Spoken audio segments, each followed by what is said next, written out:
Hi everyone, this is Brenda from Mainly Hybrid Homesteading. Welcome to our channel. So you have all this food that you've been stocking up on, so what do you do with it?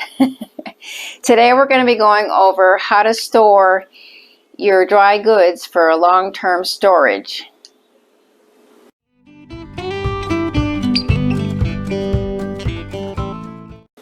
So today we're going to be using Mylar bags with oxygen absorbers. And there are things that you can use oxygen absorbers with and some that you shouldn't be. And two of the main ones that you shouldn't use oxygen absorbers with is sugar and salt. If you use it with these, they will turn into a brick. So you can put them in Mylar bags and try to take as much of the air out, but don't put an oxygen absorber with them. And of course you can do this, you can use the absorbers with your pasta, your beans, your rice, your oats, and other grains. If you're going to be doing flour in the Mylar bags, I would recommend putting the flour in a paper bag first, like a little lunch bag. And depending on the size of your Mylar bags, you may be able to fit more than one of the bags in there. And just kind of fold it down and then put the paper bag filled with flour in the Mylar bag and do the oxygen absorber, and then you can seal it from there. It'll just prevent the flour from kind of flying out when you're trying to get the air out, and it may affect the way that your bag is sealing or not sealing. And actually, I was looking for just some good old lunch bags the other day at Walmart and even at my grocery store, and there were none. So I will keep looking. If worse comes to worse, I may just ask them for some paper bags at the checkout and pay for them if I have to, but for right now, I'm holding on to my flour so I don't make a mess everywhere. So let's get started. We're going to be using 1 gallon Mylar bags, and I will leave a link down below to the ones that I got on Amazon. And for 1 gallon, and I've looked at a few different sites on what size oxygen absorber you should be using, and one of them said for the 1 gallon you should use a 300 cc absorber if you're doing wheat, flour, or rice, but for pasta and beans, 400 cc absorber. So I have 300 cc absorbers today, and so if I was going to do the beans in them today, then I would have to use 2 to make sure that all of the oxygen was removed. And we're removing the oxygen from these, so if there's any bugs in there or any eggs, you don't want them to hatch. They will just die because they can't live without oxygen. So that way your food will be preserved and bug-free. The last oxygen absorbers I bought, there's 5 10-packs in here, and I'll leave a link down below.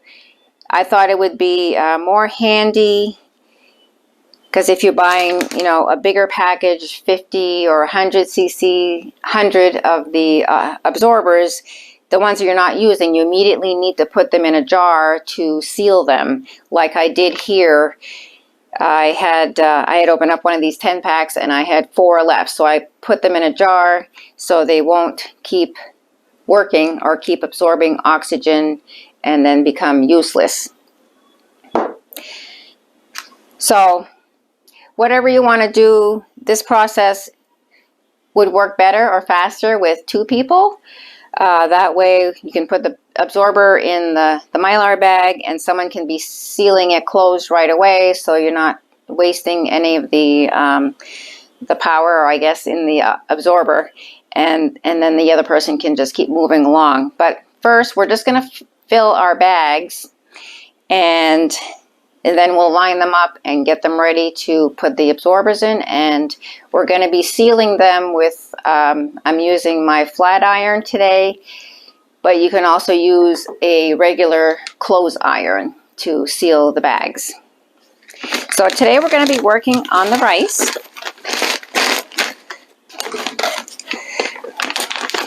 And after my bags are all done, I'm going to be storing them in a 5-gallon bucket, because I don't want the Mylar bag to become damaged. These seem to be pretty heavy duty, and they do have a gusset in the bottom, so they're easier to use. They will stand up easier. And these 1-gallon bags, I've been able to put like 8 to 9 cups of whatever I'm storing.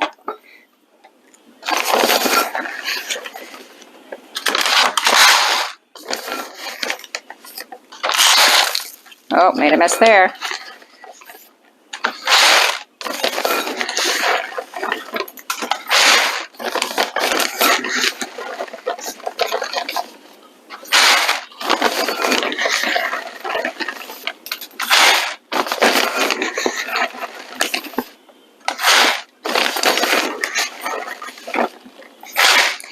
And I think I'll be buying some smaller Mylar bags.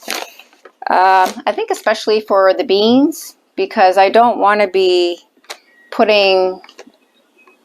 storing that much beans all together. Then once it's opened, you have to start using it. And I think we would just store it in the size, more like meal type sizes.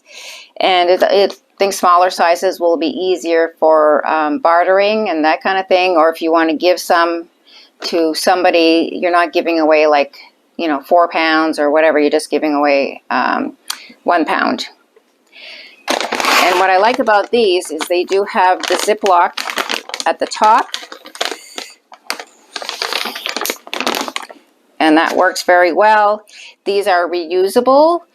After you have opened this back up, after you sealed it, you're going to be cutting it along under the Ziploc here, but you can still reuse it and reseal it at the top when you've put the other stuff in there.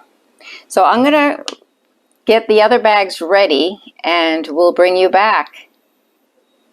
So we have our 4 bags filled up, and you can see here that I added the what's inside and the date that I'm filling the bags and the date that it expires.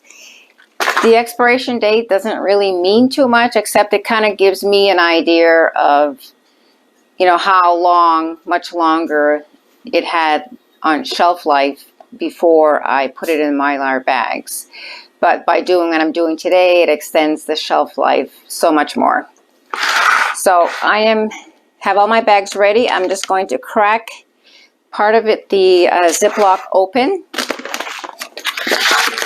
So it'll be quicker to just zip the absorber in there and seal it back up, because time is of the essence.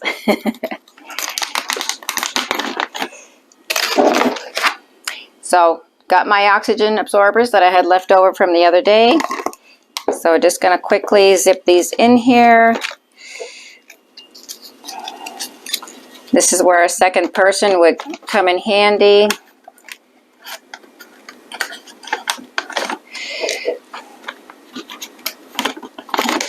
Okay, just going to get as much air as I can, seal it up.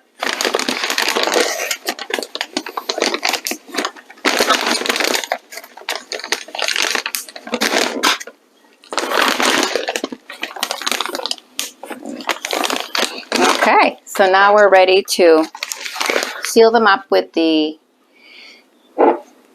flat iron. I have a pot holder here because I'm going to want to press on the seam just to make sure that it's sealed.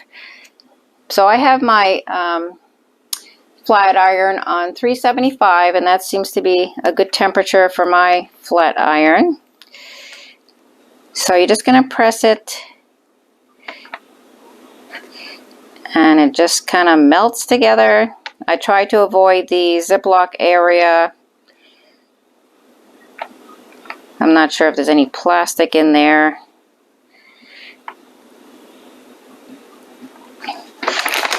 And then we're going to do the other side. This gets very hot.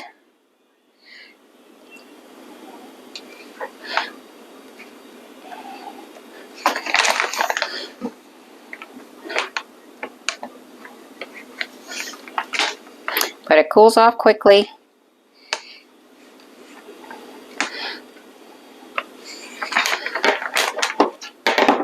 Okay. And I just kind of press on the seam.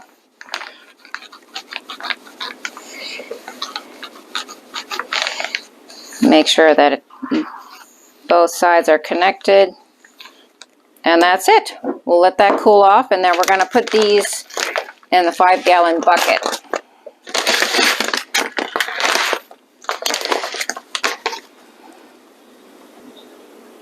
Okay, so we have our bags all sealed up and getting ready to put them in the 5-gallon bucket. Don't expect these to shrink up like if you were using a food saver and really sucking all the air out of there. The absorbers are only meant to take the oxygen out of the bags, not the other components of what's normally in the air out of there. So they will still be, they will shrink down. It'll take a few hours, but not, you know, not completely like vacuum sealed. So I try to flatten out what I have in there and slide them into the bucket laying down like this. That way I can fit more in there. And when space is at a premium, you want to use it wisely. So I was able to put 6 of these gallon-sized bags with 9 cups of whatever in there, laying flat, and I was still able to put one on top of all the other bags. The one that I did put on top was sugar, so it was really like soft and pliable. So I'm not sure if it would work with, you know, rice or another kind of ingredient in there. But the reason you want to put them in a bucket is to, you don't want anything puncturing the bags accidentally, and then you're going to lose your seal and bugs and whatever can get in there. I'm also going to be using, as the cats use up the cat litter, I'm going to be reusing those buckets and you know, washing them out first and putting some Mylar bags in there. And before I put the cover on this, I'm going to be putting some bay leaves in there just as an extra precaution to ward off any bugs that may think of sneaking in there. Well, I hope this has been helpful for you. This is fairly easy process. If you don't want to have a bunch of jars that are heavier and can be more cumbersome, buckets may be easier for you to store or find place for. Let me know what you have used to put up your dry goods for long-term storage, or any other tips and tricks you might have. Thanks for joining me today. Please like and share this video and subscribe if you haven't already done so. We'll see you the next time. Bye.